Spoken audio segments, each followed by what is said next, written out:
Très chers amis, très chers internautes, vous que me suivez à travers ma chaîne Diaspora na Bisomoko, natonde bino botondi na mokolo malelo lisusu ndenge bopesi ngai ngonga na koka koya na bandako na bino mpona tokoka kodiscute na bino na makambo etali ba information na mayemanso ezali koleka na mboka na biso Congo kuna, et puis nakoka kopesa pe point de vue na nga concernant milulu nyonso ezali koleka kuna neti mikolo nayoki ke bazali kosala ba consultation, et ba consultation wana tolingi toyeba eske ezali na avantage ya peuple congolais, ezali na avantage ya mboka eke okende liboso ou te.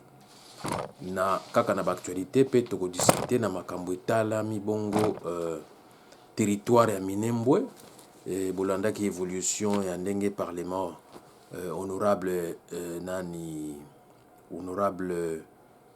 honorable oyo nani, comment il s'appelle encore, l'honorable qui a vraiment c'est un peu de bien renseigner la communauté nationale concernant l'occupation de Nzangi, donc l'honorable Nzangi, qui nous a vraiment interpellés concernant le territoire de Minembwe, qui nous a donné tous les éclaircissements normaux concernant toutes les péripéties, tout ce qui se passe autour de l'installation, de la soi-disant installation de la commune rurale de Minembwe. Alors, nous allons un peu en débattre au cours de cette émission. Tokolo Belape Makambo Etali menace. Il y a Moïse Nyarugabo a menacé toute la communauté zaïroise congolaise d'origine Kikoloba. Bozo comprendre, avec la télévision, alobaki oyo alobaki na ko se répéter te makambo alobaki, mais wana ezaneti menace oyo asalaki na peuple congolais. Abosani statut na ye ya oyo avandeli na mboka na biso, ndenge ayela na mboka na biso, ndenge asinaturaliza, ndenge pa koma congolais, akoma zaïrois d'acquisition, akoma congolais de nationalité d'acquisition. Mais lelo oyo, compte tenu que bango banyamulenge batondani na armée, akanisi menace wana zali kosala et ko affecter peuple congolais na ba imboka nyonso bisika nyonso bazwami. Or que biso toza déjà na ba nouvelle nyonso, toza déjà ba information nyonso ya oyo bango bazali kobongisa. Mais plan na bango ya ko balkaniser partie à est à travers Minembwe comme ezala neti base d'arrière na bango, place ba bondo ya ko quitter là. Basala ka ba opération, ya ba incursion, ya ba invasion na territoire na biso, ezala na est, na ouest, na sud, na centre, biso déjà to sito détecter yango. To sito détecter yango ba mouvement na bango wana nyonso na ba projet na ba plan na bango wana. Mais yango to kotika bango niete, to ko poata bango. Et ezo risquer na ba menace na ye wana to funda ye na conseil d'état, na sens que bako ka interpeller ye pe bakoka kosenga révocation na ye en tant que député ou soit sénateur ya mboka na biso. Il faut qu'on révoque ye. Et puis il faut qu'on questionner makambo nationalité na biso azwa yango ndenge nini. Parce que nous ne voulons pas dans un avenir proche to connaître sous ba bavure ya modèle oyo. Congo oyo ezali mboka munene to monaka bato moko ba epa na biso comme ba réfugiés, ba se naturaliser tozo mona ndenge bazokotsa mikanda na ba commune na biso. Na ba ministère intérieur tozomona ndenge bayelaki na ndenge basengi ba nationalité bakomba congolais d'acquisition, mais lelo oyo bakoma ko préférer ba menace ya motindo boye.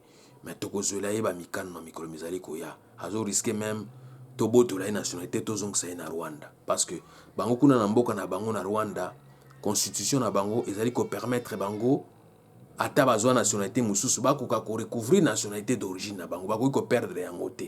Ils ont une nationalité moko à vie. Vous comprendre. D'où soit soka à parti, surtout que soyez, to kangie, to bengani, to botole nationalité de biso zongsi na Rwanda, akende kovanda kuna, ndenge moko pe kunda, akenda kovanda, batware, akenda kovanda kuna, ba Jules Mutebusi, ba Sultani Makenga, ba Kima, ba kosala ba exaction pa na mboka na biso, na ndenge pe ba kimela, na ko kimela ba kimela kuna bakenda ko exhiber ba passeport rwandais. Baloba tala tozalaka na biso ba Rwandais, tokendaki na biso kaka kuna kona pona Paul Kagame atindaki biso to ya kosala mobulu. Donc vous comprendre ba ya Banyamulenge oyo biso à travers ba émission bo photo lobelaka yango. Donc Banyamulenge ya ba extrémistes ya Banyamulenge to koloba oyo bazali kosala allégeance na Paul Kagame na ba plan hégémonique oyo azalaka nango ya koluka ba terrain place nini akoki koya kosala ba désordre na ye, akoki koya kosala ba exaction na ye, akoki koya kopiller ba minerai po esala bomengo ya Rwanda wana. Yango bomonaki à son temps asalaki plan na Angela Merkel oyo azali chancelier allemande, asalaki pe nani asololaki pe na nani na Union européenne mobimba, na Israël asololaki na Benjamin Netanyahu pona ete ba réfugié oyo ebele batondami na Libye kuna, au lieu oyo baza na Libye na oyo bazali kuna na Israël ba déverser bango na Rwanda ndenge azali kosenga mboka eza moke, superficie na bango eza moke, akosenga kaka bango bapesa bango visa tampon. Visa tampon wana ba réfugié bakoya bakovanda peut-être 3 mois 6 mois pona sima nango azwa bango a déverser bango nyonso kota Minembwe kuna. Soki Minembwe te kozaba kota Itombwe, hein, ou bien bakota bakota Bukavu kuna. Bozo comprendre tout au long ba frontière na biso ba mboka wana. Donc c'est très dangereux ba plan ya Paul Kagame oyo azala na mboka na biso. Bozo comprendre. Donc azo kotinda, azo ko instrumentaliser ba Banyamulenge, ba extrémiste wana Banyamulenge pona baya kosala ba désordre wana. Na mboka na biso ba ko infiltrer parlement, ba infiltrer assemblée nationale, ba infiltrer ba service de renseignement pona ba affaiblir biso to yeba ndenge ya kosala musana biso te ya kosiko ya mboka na biso. Ozo comprendre biso ba tovanda libanda ya mboka ba plan na ye nyonso to timbeli yango. To timbeli bango na bat na ye assez implanté sur place kuna, ezala Ruberwa, ezala Moïse Nyarugabo, ezala bango nyonso wana nyonso batonda mi na ba banque centrale, ainsi de suite. To yebi bango très bien, to identifier bango. Mais tozo pesa bango temps ba bongwana, ba tika ba plan na bango wana, ba revenir à la raison, ba travailler pour na mboka oyo ya accueillir bango. Pour mboka oyo ya accueillir bango sincèrement et accueillir bango na motema monene na maboko ya kofungwama. Mais soki bango na maboko ya kofungwama bazo continuer ko fomenter ba plan po baya ko balkaniser biso, po baya ko occuper biso, baya ko sala hégémonie bango ya ko dominer biso et ko simba te pe ko simba ka jamais. Bozo comprendre et ko simba te et ko simba ka pe jamais. Yango bozo mona ke tozo telemela bango nyonso ndenge bavandi wana. Toko telemela bango. Donc bango balingi ba profiter na ndenge Félix Tshisekedi président nommé ya FCC na Kabili na Kash oyo tango ayaki na Londres alobaki ke Banyamulenge bazali ba Congolais, bazali ba ndeko na biso. Or c'est faux et c'est archi faux. Ezalaki nde oubli na koki koloba lapsus linguae ya koloba mbangu sans ya kososola ya kodiscerner eloko nini nangi na loba pona na meka o calmer bato. Mais ezalaki nde lapsus linguae. Ozo comprendre akometaki nde erreur ya koloba Banyamulenge baza ba Congolais. Baza ba Congolais te, baza nde ba réfugiés. Mingi na bango baza ba réfugiés rwandais. Ozo comprendre po bauta Rwanda. Bauta epai mosusu te bauta Rwanda, baza ba réfugiés. Mingi na bango pe ba oyo mutu esalaka après quelques années bakotsaki na basengaki biso nationalité à travers naturalisation. Parce que naturalisaki totalaki bango, totalaki casier judiciaire na bango. Casier judiciaire total yango très bien, total ki no ba o basalaka na bango, ba o bazo contribuer, bazo futa papa ko na mboka na biso et sengeli bazo nationalité na biso. Ça c'est tout à fait normal. Mais nazolo bande na cadre ba extrémiste oyo bazo ko instrumentaliser bango pa ya Paul Kagame pona baya ko sala ba action subversive contre pays d'accueil oyo yambi bango pendant toutes ces années. Na mayele neti ya Ruberwa wana na ya Moïse Nyarugabo. On a déjà compris vos plans et on ne va pas vous laisser seulement comme ça distraire les gens pensant que nous avons oublié tout. Mais non. Toza na bino mayele. Boye ba ke tokotiki na bino ta 1 cm te ya mabele na biso. Minembwe ezali territoire na biso. Kuna des places selon ba géologue na ba volcanologue o na consultaki ba yebisanga ba minerai ya sika ya kafu ezole ko bima susu kuna. Ozomona donc yango Kagame à travers ba plan hégémonique na ya ko occuper ba territoire au place ba minerai bima kebele yango azo ko instrumentaliser ba Banyamulenge extrémiste wana ba ya ko attaquer biso ba ya ko piller ba ya ko occuper ba territoire na biso. Mais oyo yebani ke Minembwe ezali territoire ya population oyo toyebana uta kala bakoko na bango bazalaka wana babashi babafulero babembe banindu ozo comprendre ce sont oyo nga nayebi bikolo oyo en tout cas uta kala bazalaka na bango wana badeplaça te bozo comprendre donc yango à travers émission lelo toko continuer kobeta CD malgré actualité eza dominée par élection ezali koleka na États-Unis biso tozali kotala yango na mosika mais tozali kosenga eleka na ndenge esengeli mpona démocratie evanda mpona désordre esalama kuna te parce que na minute oyo tozomona ondire fracture ezokota kuna na États-Unis na sens nini na minute oyo États-Unis ekomi divisé ou soit keba na baélection oyo ndenge allure eza kokende oyo balkanisation esalama kuna na États-Unis bozo comprendre soit balkanisation soki esalami ekotinda ke chaque état ezonga na ndenge ezalaki liboso donc États-Unis emwangana qu'on ne parle plus des États-Unis à travers kama ponami oyo na liuro ndenge ezokende so tosali continuer kaka koobserve yango na mosika mpe totiki maseki yango econtinue parce que il y a ces extrémistes là oyo tokoki koloba banani tokoki koloba oyo baza bamindele donc c'est-à-dire que banani oyo bazali pour pro Trump na bamosusu bazali pro Joe Biden ozo comprendre bazolinga toujours que soit Trump azala kaka wana a remporté l'élection ou soit Joe Biden a remporté yango ozo comprendre donc élite na wana ya super chéri wana oyo bazolinga kaka bango nde bazalaka na mbongo nde balingi kaka bango nde bazala wana ozo comprendre bakontinue kaka kodomine monde oyo donc keba na fracture esalami kuna balkanisation ya États-Unis ezala vraiment avéré na microbe ezali koya donc yango tozolandela élection na ndenge esengeli parce que à travers élection wana na baponami ya sika oyo bakoya kuna tokoyeba ndenge tokotravaille na bango parce que biso mosala na biso eza ya kotravaille na bakami nyonso oyo bakoya ezala démocrate ezala républicain ezala ya kotravaille na bango ya kofaire voir bango que tala na minute oyo biso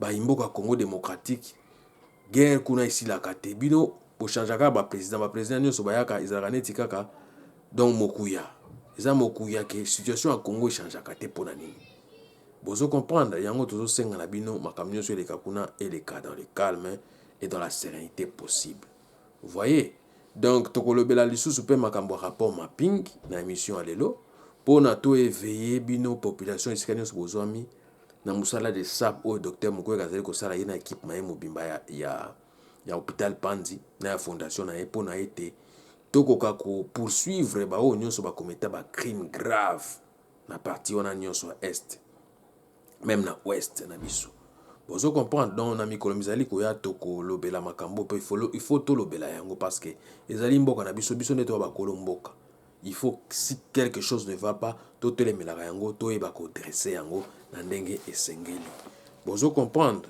donc compte tenu ya baconsultation oyo ezali koleka kuna nga nazalaki na message kaka moko ya kopesa bino na mokolo mwa lelo mpo natalisa bino nalobi pourquoi les Congolais zaïrois d'origine doivent prévaloir et devenir des empêchologues en vue de recouvrir leur autorité pour éviter toute tentative de glissement futur.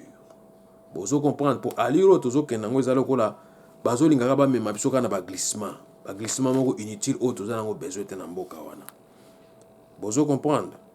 Donc yango tolobi fort et garni de leur charte qui constitue aujourd'hui leur constitution, les Congolais zaïrois d'origine, que ce soit ceux qui vivent à l'étranger ou ceux qui demeurent au pays d'origine, voyant de loin le schéma dangereux que les dirigeants actuels du FCC et CACH au pays d'origine veulent leur faire imposer par défi et par la force. Vous comprenez, et par la force, à savoir procéder à la convocation anticipée des élections générales au suffrage indirect, excluant le peuple congolais en question, proposition émanant de cadres du FCC, dont Aubin Minaku et Sakata, présageant un danger d'autonomination et d'autoproclamation de chef d'État, de chef de l'État favorisé par la crise sanitaire liée au coronavirus, pandémie mondiale qui met le monde entier ainsi que notre pays, la République démocratique du Congo, en particulier dans une inertie sans précédent. Vous comprendre. Donc plan mususu oyo ba imboka to solo na bango biso bato vandi libanda mboka eza nini. Eza ba consultation oyo ça la matrice actuellement. Botala eloko siko plan à travers ba consultation de bazo bongisa yango yo. Plan bazo bongisa yango yo parce que 2023 oyo bino bozo zela ekozala yango te. Parce que botala na consultation na ayambi batu nyonso.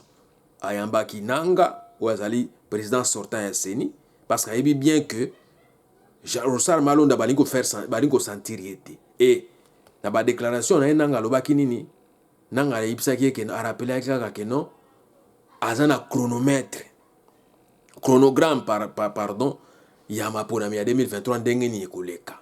Ah mais comment yo se fait-il que ozana na chronogramme ya kosala maponami ya 2023 alors que tu sais bien que recensement dans le salamité à la population, alors que le contentieux électoral est allé. On est dans le but que message on a obtenu d'abino lelo eza eko tabino po sosola. Ba plani o bango bazo bongisa. Sachant que toko comme la kunate, bango sikoyo po ba yebisa que toko comme en 2023 ezali schéma on est toko vandisa. Suffrage indirect ça la main. Toko anticiper suffrage indirect tango.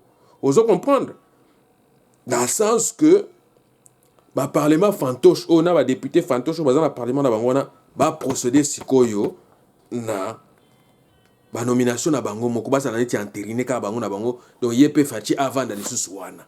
Vous comprendre donc 2023 obino bozo zelela yango bokozela trop parce que tout sera anticipé parce que ya yambi batu nyonso tout ayambi couche nyonso tout mais kozaka ba ressortissant congolais à étranger ndé aniki ko sentir bango te or azo bosa na keye azali fruit azali produit il y a communauté, il y a des ressources congolais, il y a étrangers au bavandi banda mboka.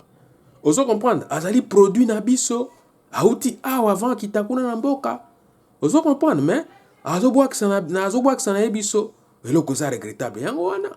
To bundi na etro na poto, ba marche, ba kili kende bozonga boye mais une fois comme na bokonzi alobi eza inutile ba mpangi bovana na binokuna boliaka bambala ndenge bomesani mais ça regrettable mais schéma oyo nazo yebisa bino nde bazo préparer après ba consultation nde yango oyo nazo fungolera bino ba imboka ozo comprendre donc ezali crise sanitaire actuelle liée au coronavirus n'est que favoriser ba élection anticipée ozo comprendre parce que bakoloba bino peuple moyen bo voter zati ezali neti cas d'urgence. Vous comprenez? Pona bazoluka ko reconfigurer majorité parlementaire. Azoluka a recouvrir majorité parlementaire où ezali vraiment ezali déjà garni na FCC. Vous comprendre? C'est ce qui est un danger. Vous comprendre? Eu égard aux fausses raisons faisant état de la négation de la part du gouvernement congolais actuel des moyens financiers consistants. Vous comprendre, consistant en vue d'organiser les dites élections générales anticipées. Vous comprendre qui pointe à l'horizon 2023 dans le délai constitutionnel, alors que bien Vital Kamerhe, membre du cabinet de Félix Tshisekedi Tshilombo, à lui seul a détourné plus de 470 millions de dollars américains en toute impunité, malgré sa condamnation par la justice congolaise à plus de 20 ans de servitude pénale. Vous comprendre. Donc, eu égard, vous comprendre. Eu égard, nous avons expliqué bino, aux fausses raisons. Et ça, c'est raison le kuta. Au balo bakeno, gouvernement, bazana mbongo te, pour organiser ba élection anticipée dans les délais constitutionnels. Alors que Vital Kamerhe na yemoko a eu plus de 470 millions de dollars américains, malgré condamnation il y a 20 ans. Vous comprendre. Malgré condamnation il y a 20 ans de servitude pénale. Eu égard au problème avec l'implémentation et le fonctionnement des 11 nouvelles provinces. Vous comprendre. Issues d'un découpage territorial désordonné et précipité, dont la tentative du démantèlement de la soi-disant commune de Minembwe à travers la houlette du ministre de la décentralisation à la personne d'Azaria Souberwa a voulu embraser tout le pays ainsi que balkaniser une portion du territoire national.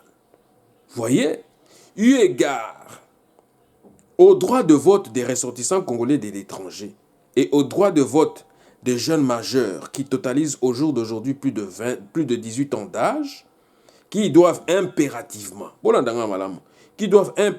recouvrir leurs droits longtemps piétinés, qui pourraient, dans un avenir proche, constituer un nouvel corps électoral, favorisant l'avènement d'une nouvelle majorité parlementaire au futur potentiel candidat présidentiel ou présidentiable.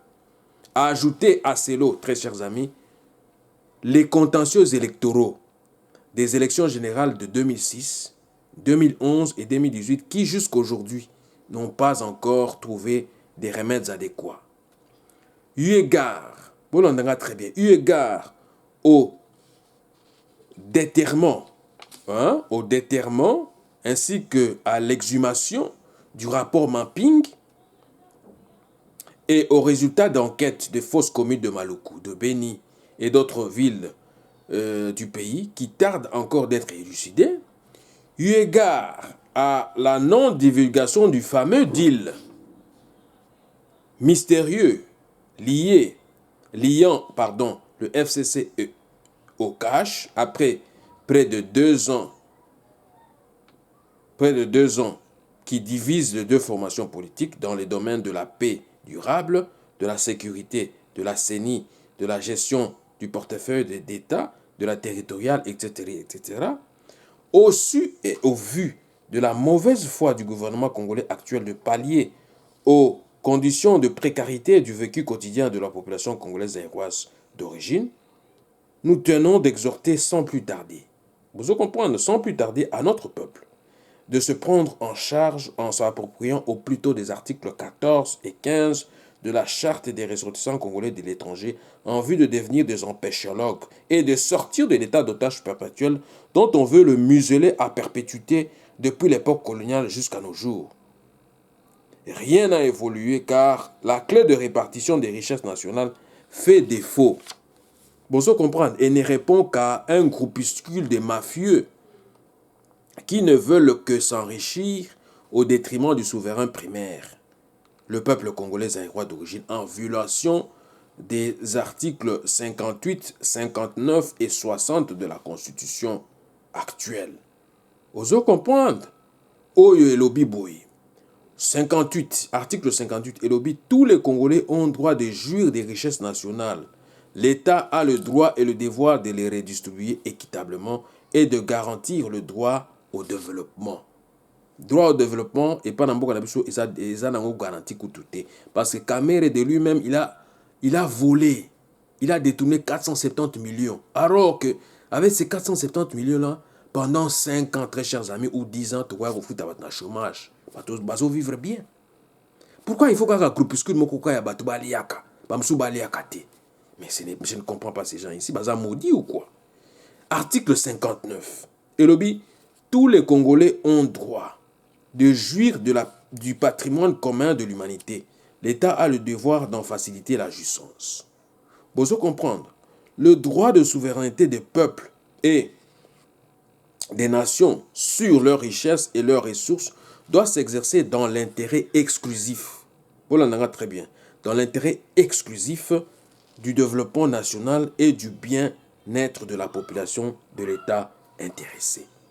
Vous devez comprendre, il n'y a qu'une seule majorité actuellement au Congo-Kinshasa qui peut bouleverser les donnes et changer profondément tous les paradigmes de blocage, de pauvreté, de freinage. Vous devez comprendre, d'otage perpétuel et c'est la majorité populaire émanant du peuple. Vous devez comprendre, bango bazo kanisa que non, ndenge bavandi na parlement na bango wana lokuta, ba député wana lokuta. Biso tende pe tout le monde autonomaki bangwana, biso tende pe to kena ko cha FCC à la majorité dans le parlement, ba sala ki parodie électorale ou elekaki ndenge elekaki wana. Parce que s'il y avait pas de crise, s'il y avait pas de malaise, on n'allait pas faire des consultations. Pourquoi on va toujours de consultation en consultation, on va toujours de dialogue en dialogue? Vous comprenez, de forum en forum, alors que toyebi problème, toyebi origine, il y a situation où il place outil et outil à travers parodie électorale. Bazalaki na bango na envie ya kosala élection té. Basalaki biso oyo bazo benga jeu à diversion ya mikolo parce que bango basakani té na ba jeu à diversion. Bino tout bozala focaliser quelque part alors que bango bazakuna té. Et eza diversion de basali. Vous comprendre? Ça qui de façon que va organiser parodie électorale. Vous comprendre? Qui n'est pas une élection net soi-disant va organiser alors que ça n'a pas ambition à ça la ngote. Parce que si vous avez une ambition à ça la ngote, ça dans l'ordre. Ou salami ou etangami que biso pe to vandi de bana mboka to voter. To ka ocha biso linzaka na liste to la mboka. Pe ba o pe ba vandi na bazwami na yumbi. Bazwami na ba province o mususu wana wa biyoma ezala ki ba ko pe ko voter en bonne et due forme. Vous comprenez? Parce que si vous avez bien historicité de l'élection, et sous Kananzela, et si la tête, et sous en queue de poisson. Vous comprenez? En queue de poisson. Pour élu Moussous Babima, tête il est là. Oh, Babima, on a Bazaki nommé. Bazaki nommé par la Kabylie. Oh, Salami qui est verrouillé toutes verrouillé toutes les institutions allant des provinces, des assemblées provinciales, des gouverneurs de province, et ainsi de suite. Et comment tati na niveau parlementaire, na niveau sénat nuance wana. Ti au niveau du sommet de l'État, bango va verrouiller ma nuance de façon que ba pe sa marge de manœuvre à mon côté na mutu oyo bango ba kocha wana. Ako ka osala eloko mon côté. Voilà kokoso oyo akute nango sikoyo. Vous comprendre? Il se retrouve seul, c'est comme si ndenge balobaka histoire oyo l'enfant trouva tout à coup deux chemins au cours na katikati nzela. Ou bien na rond-point, la monique naza na dilemme awa. Naza na dilemme, nazo à gauche ou bien nazo à droite, nazo ebate. Na keni na ba oyo à gauche ou bien na keni na oyo à droite. Ozo comprend batie na situation wana pour aiba ko s'en sortir té. Alors tozo eba ke blocage za bango. Ozo comprendre parce que s'il y avait pas de blocage, il y avait pas de crise, on n'allait pas en arriver là. On est en arrivé là parce que parodie électorale. Ozo comprendre parodie électorale et tini biso to kende kana nzela wana o tozo kende le wana. Duba schéma o bango baso bongsane na tutangela bino yango yo. Bozo zela yango na 2023 mais bango diversion, bazo continuer kana bagina bango a diversion. Na ebisa bino bien. Liboso ba ile biso na ba diversion ya ba loi, ba proposition ya ba loi ya obemina kuna ya sakata. Ozo comprendre o ezali koloba ke non. Ba élection et comme osala na suffrage indirect. Vous comprenez, un suffrage indirect, c'est-à-dire que bino peuple, vous avez un droit à mon côté. Vous avez un droit à mon côté. Vous comprenez, vous avez un droit à mon côté à Koloba. Tout, et que ça, à niveau siko yokaka, il y a parlement, il y a sénat. Vous comprenez le danger qui est là. D'où siko biso, au moins imboka, il faut tout interpeller bino to bino que tala danger et ça yangoyo. O ezali koya yangoyo. Soki bosali attention te, et que ça la matata. Et que ça la matata. Vous comprendre? Et que ça la matata. Tout ce que ngai na aliro makamunenge zali ko kende boy. Nazali ko tali sabino banani wana bazali koluka ko trahir biso peuple. Vous comprendre ko trahir biso pour se retrouver na kati ya otage perpétuel. Vous comprendre? Tout d'abord élection à mascarade parodie électorale basali neti bino soit 2 ans pour voter mais alors que bovota kite bango ne basala ki mamakam na ba machine électo na ba machine na bango wana ba machine de vote wana oye vola ki ba voix na bino muto bopona ki ete mutabima ki wana bomona ki résultat ndonge sukaki. Donc c'est pour vous dire que qui sont ces hommes et ces femmes politiques congolais zaïrois d'origine qui trahissent le peuple congolais zaïrois d'origine ainsi que la nation congolaise. Qui sont-ils et qui sont-elles ces hommes-là et ces femmes-là? Nous voulons à tout prix, très chers amis, à tout prix dénoncer et dévoiler ceux et celles qui, de près ou de loin, contribuent à la situation de marasme, de statu quo, de blocage, de stagnation, d'otage perpétuel de notre pays. Vous voyez, ceux et celles qui trahissent notre pays, très chers amis et connaissances, très chers compatriotes, très chers internautes, ce sont ceux qui veulent vendre notre pays à la communauté dite internationale, mais réellement communauté des intérêts. Parce que Bango, communauté internationale, il n'existe que la communauté des intérêts. Oyo balingaka kotala, vous comprenez, kitao ezana biso na sa makolo. Vous comprenez, bazotala kitao ezana ba sa makolo ba congolais. Et sili, baotala eloko mote. Baotalaka obino ozana na sa makolo. Vous comprendre? C'est fini, c'est cette communauté, leur intérêt c'est ça, communauté des intérêts angwana. Et là, quand on a ça, le reste est talibangoté. Bino moko ba congolais talibangoté. Vina bino talibangoté. Ba otala iloko bino bozana on a ça makolo. Mais c'est grave. C'est très grave. Oh, bozana on a ça makolo na ça mabele. C'est très dangereux. Ceux et celles qui trahissent notre peuple, ce sont ceux qui financent les groupes armés, nationaux comme étrangers. Bozo comprendre, bango wana ndi bazo trahir biso. Tokoyoka na boendenge tokwa ko benga na bango, tokwa ko benga na occupation mais okoyoka na butu to solo li bwena moi bake ko sala ba jeune na bango mususu ya diversion, bake ko poata ba bimisi ba sekele. Bozo comprendre. Or, biso mo ba congolais tozasu na sekele na biso moko te. Sekele na biso pona fungolela bino parenthèse mususu ezaka dévoilé à travers quoi? À travers MONUSCO. MONUSCO nde apoata kabiso na ba groupe étranger wana. Vous comprenez, dans le groupe armé étranger, dans le groupe étranger, dans le groupe armé nationaux. Ils arrivent MONUSCO, ils arrivent Batumusoute. Parce que ceux qui MONUSCO, abanda jouer franc nabiso, mais to comme la situation autre aux angles l'éloté. Bazo n'a pas qu'au kendete. To comme en décembre, yango balobaki ke ndambo abatu, ya ba contingent na bango nyoso faut ba kende, mais bazo ngaka au kendete. Il faut pas qu'il y ait des gens qui soient calme dans le biso. Vous comprendre. Ce sont ceux des politiciens congolais, soi-disant opposants, mais réellement opposants alimentaires. Voyez?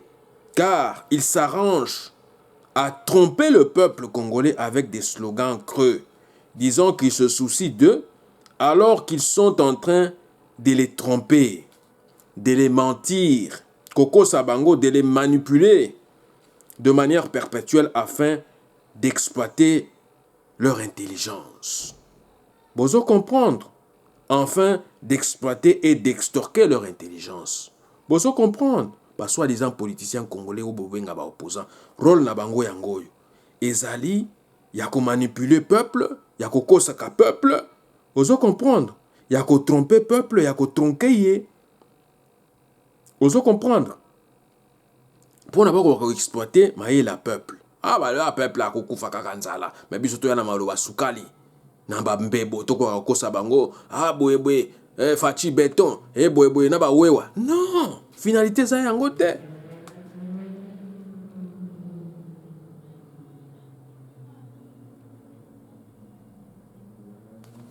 Bozo comprendre. Ceux et celles qui trahissent notre peuple, ce sont ceux qui battent campagne. Vous devez comprendre. Ceux qui battent campagne lors des élections générales au pays d'origine, profitant à l'horizon lointain, alors qu'on le sait parfaitement bien, que les élections n'ont jamais apporté une résolution définitive d'en finir avec la famine, Nzala, avec les conditions sociales de précarité, avec le chômage, avec les violations des droits de l'homme et les maladies et les épidémies. Vous comprenez? Les épidémies populaires telles que le sida, telles que Ebola et telles que le coronavirus actuellement. Vous comprenez? Seuls et seuls qui trahissent notre peuple, congolais aérois d'origine, ce sont ceux et celles qui sont des statuts, ce sont ceux et celles qui sous des statuts de réfugiés. Voilà, on a très bien nuance, on a une bête à l'ICC.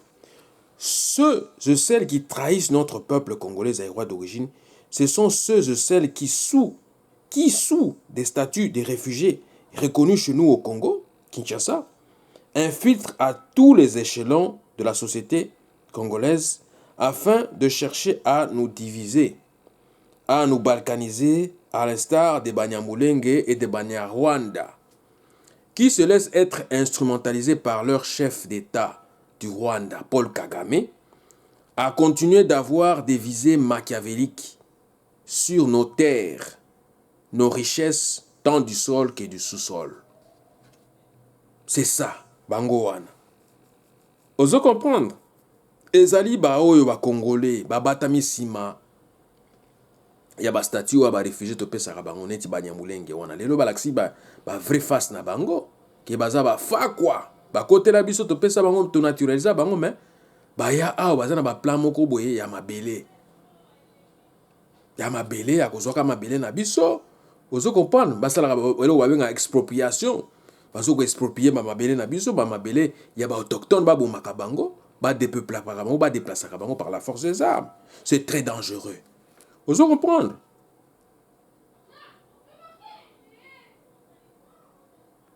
Ceux et celles qui trahissent notre peuple, ce sont ceux et celles qui détournent l'argent des contribuables congolais zaïrois d'origine à des fins mercantiles. Vous comprendre? D'où, pour changer cette réalité de trahison à grande échelle chez nous, nous devons changer carrément et radicalement de politique. Il faut tout changer politique. To timbeli siko bateau ba côté la biso na plan nini. Ah bateau yo plan na bango zani. Il faut tout changer politique. Est-ce que tu peux continuer à organiser ma ponamina ba occupation, na ba occupant? Il faut tout il faut tout changer politique. Politique na biso comme ndenge nini. Et il faut que ma politique d'abord ya ko délivrer ya ko sikola ekolo. Vous comprendre ya ko benga na occupation. To tikala entre biso na biso. Parce que entre biso na biso tokowe la nini. Entre biso na biso ba congolais tokowe la nini. Pomboko eza ya biso, kita eza ya biso, mabele eza ya biso. Vous comprendre? Sans un réel, véritable changement au niveau des dirigeants politiques congolais zaïrois d'origine, jamais, je vous jure que la RDC Congo ne disposera d'une réelle indépendance. Vous comprendre? Une réelle indépendance. Vous comprendre? Ceux et celles qui sont au pouvoir aujourd'hui, à savoir le FCC et Cash, ont bien trop d'intérêt à poursuivre leur coalition ou cohabitation aux fins d'exploiter le peuple congolais ainsi que le pays à ne satisfaire que leurs intérêts, leurs privilèges au détriment du souverain primaire depuis très longtemps. Ça a toujours été le cas. Depuis 1885 à nos jours, c'est toujours pareil. Et là, comment échanger exact. Donc, bato nyonso baza na ba intérêt na mboka na biso. Yango nenga nazo benga bango communauté des intérêts. Je ne s'appelle plus communauté internationale parce que ceux qui réellement communauté internationale bandoko exister, likambo ba massacre, ya ba viol na mboka na biso, likambo occupation, ya ba agression autres toza nango tout le temps victime, mais les si là, mais tellement zali communauté ba intérêt. Bakoyi kotika mboka na biso te. Et banda uta kala, uta 1885, tilelo ezali ko continuer. C'est pareil. Une chose est sûre, très chers compatriotes, très chers internautes congolais zaïrois d'origine, ce n'est pas avec les dirigeants congolais actuels. Les dirigeants aussi côté. Vous comprendre que la RDC Congo sera réellement rayonnant et indépendant. Vous comprendre, ce n'est pas non plus avec la communauté dite internationale réellement des intérêts que le Congo sortira de la misère, de l'occupation. Vous comprendre, tous les soi-disant députés, sénateurs élus issus du FCC et Cash, de n'importe quel parti qu'ils soient, sont tous des collabos. Ce sont tous des collabos. Ce sont des acteurs, des actrices qui supportent et entretiennent l'occupation de notre pays ainsi que l'état d'otage perpétuel de notre peuple. Il ne faut pas mâcher les mots. Il faut tous à la conséquent. Il faut tous à la cas conséquent. Parce que, où t'as 1885, les autres politiciens, hommes d'État, Yamalonga, mais le peuple a coupé la misère au Azanangoli. Il ne faut pas qu'on se voie la face. Il est maintenant temps de les dévoiler. De dévoiler tous les plans, tous leurs mensonges, toute leur trahison. Vous comprendre? C'est l'ère de la désolidarisation avec toutes les anciennes pratiques d'antivaleurs. Corruption, rétrocommission, quémande, errance perpétuelle du peuple congolais zaïrois d'origine, vol, détournement des deniers publics, etc., etc. Il faut se lier à une nouvelle majorité populaire émanant du peuple congolais, désormais zaïrois d'origine, car il y a une nette différence entre majorité parlementaire issue de la tricherie, de la fraude, ainsi que de la parodie électorale de décembre 2018 dernier et la majorité populaire émanant du peuple. Vous devez comprendre. Nous devons avancer avec des vrais patriotes avérés désormais. Vous voyez, plus avec les voleurs, des bandits de grand chemin. Vous comprenez? Il faut tokende na schéma oyo toyebisaki bino ya libération ya mboka. Parce que bato yo nyonso surtout bazoya na consultation bazozongaka na eloko moko. On tourne toujours autour de la légitimité na ya légalité ya baaction bozali kosala. Ozo comprendre. Or biso toyebi yango makambo nyonso tozovivre nayebisaki bino ke soki tozosala calcul.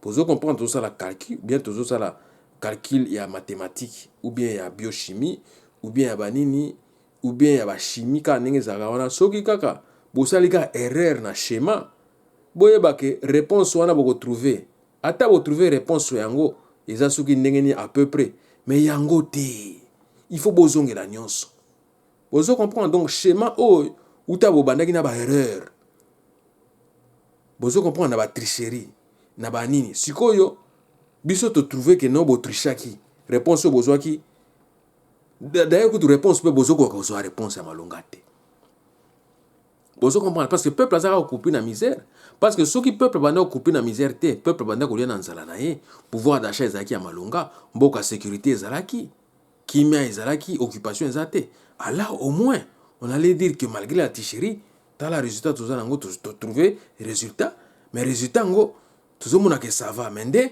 schéma nde il faut toluka kobongisa mais biso siko awa il faut tobongisa na schéma na ba réponse bozo comprendre donc tout est fauché très chers amis donc yango nazoyebisa bino que ba consultation actuelle oyo bango bazokendele bebo wana bazomitondela kuna ça n'apportera rien de bon le schéma oyo biso il faut adhérer nango mikolo ezali schéma moko ya libération schéma ya libération tout se libérer na état d'otage perpétuel tout se libérer na occupation en se libérant de ces liens là tolongwe na statut il y a occupation na statut il y a conflits armés na statut il y a sous tutelle il y a ONU yango moko mais yango wana ndi tokobika mais ba schéma nde yango wana ndi photo adhérer nango eza ba élection te eza ba élection à terme te tout comme anticipé te. Vous comprendre. Donc, on nous amène toujours dans des schémas oyo yango te. Mais, na mikolo mizali koya bino moko bomona que ba schéma oyo bango ba ponaki yango te. Parodie oyo électorale mo ba organizaki yango te. Il faut to bandela makambu à zéro. Vous comprendre. Na ba schéma moko oyo sengeli biso moko to adhérer na oyo tangami schéma ya libération, ya lipanda, ya kimpwanza ya mboka na biso. Ya peuple na biso. Peuple na biso ko kolia na banzala na e. Peuple na biso ko recouvrir ba droit na e parce que na minute oyo aliro nek tozo kende oyo ba maintenir bino na kati ya chômage, na kati ya pauvreté. Ba ruta malonga ba tongeli bino te.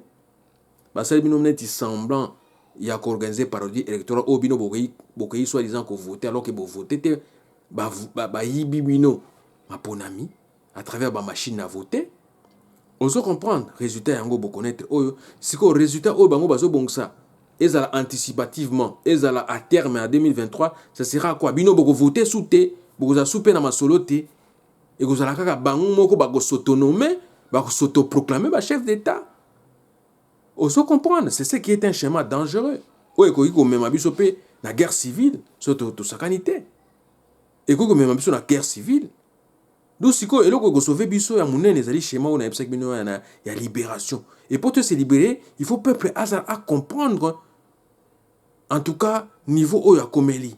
Ya situation oya komeli ke eza sous temps ya ko vanda te ya ko solola te ya ko dialoguer te mais eza siko temps ya ko se soulever ya ko benga na occupation na ba occupant ko ya ko kutsa siko bana ya mboka wana ba ko solola ba ko za solution na ba problème o etali bango. Voilà message on a zaki nango na mokolo malelo na mokuse ya kobetela bino na mikolo mizali koyande na kosopela bino susu ya makafu oyo tobongisi na kati ya Asbel na biso Beden Vision na kati ya groupe de soutien congolais de l'étranger po toyeba ndenge ya kolongola bino na kati ya tâche perpétuelle na kati ya occupation parce que aussi longtemps que bokono oyo eza nano en réalité na vécu quotidien à peuple na biso toko souffrir quand to souffrir boy. Bozo comprendre. Donc message on a zaki na ngona mokolo ya hiro yango wana bandeko ba bolingo tozala vigilant. Tozala vigilant. Dans les divers na actualité pe ozali ko leka na États-Unis, en tout cas tozala vigilant. Total la siko nani awa oleka kuna po biso pression et fait continuer kaka. Ezala républicain, ezala démocrate oya koya biso tobi ba politique na bango kaka. Tobi ba politique étrangère na bango neni fonctionnaire échange kate et ke ndaka na oka ndenge moko. Donc ezala républicain, ezala démocrate muto akoya etali biso te mais biso tozo lingane oya koya wana asolo kana biso ba kolomboka. Biso ba lelo dia mboka na peto ko kozwa solution na mboka na biso batika koyela biso bateo baza ba imboka te ba kena solo kana bango ba ya ko implanta ka bango kuna comme chef d'État ba marionnette na bango. Non, nous on en a marre de ces situations là. Qu'ils viennent nous trouver nous ba kolomboka. Vous comprenez pour que tout cause solution en mboka na poto ko akeni liboso. Message na zaki nango yango wana bandeko ba bolingo. Isika nyo sozwa mibino vigilance et ezala na bino boyi kampiko zibula meso pour complot ezali ya monene ezali ya kabambi. Ingeta atondi bino botondi. Voilà bandeko ba bolingo na banda koloba omoni na niveau auto komeli na mboka na biso il y a ces gens qui veulent vieillir au pouvoir, qui ne veulent pas partir, qui font semblant comme s'ils sont partis mais ils sont pas partis, ils sont toujours là. Donc ils cherchent toujours à vieillir au pouvoir, y rester éternellement. Vous comprendre d'où omoni stratégie na bango ezali que na ba nomination na bango na basali kili bazala kaka wana. Vous comprendre. Or, mboka o poto kende liboso, même ata poto sala maponami, ba préalable eza ebele. Ba préalable eza kili. Toko saka ba occupation, toko saka ba élection kana ba occupation te. Il faut d'abord qu'on arrive à nous sortir de ce carcan-là de l'occupation pour organiser les élections à notre comme bon nous semble. Tout ça la ba élection selon la communauté internationale. Donc la communauté internationale doit nous imposer comment est-ce que nous devons organiser nos élections. Or, ngana lobi na bino que ma ponami ona tout ça nango sous besoin te. Na minute où on a besoin social, on a besoin peuple bandolia na nzala na ye. Peuple banosala musala na choix na ye. Peuple abano tambola na ndenge alingi. Bozo comprendre. Donc yango zo mona na schéma na bango o bazali koya na ngo mikolo ezali nini.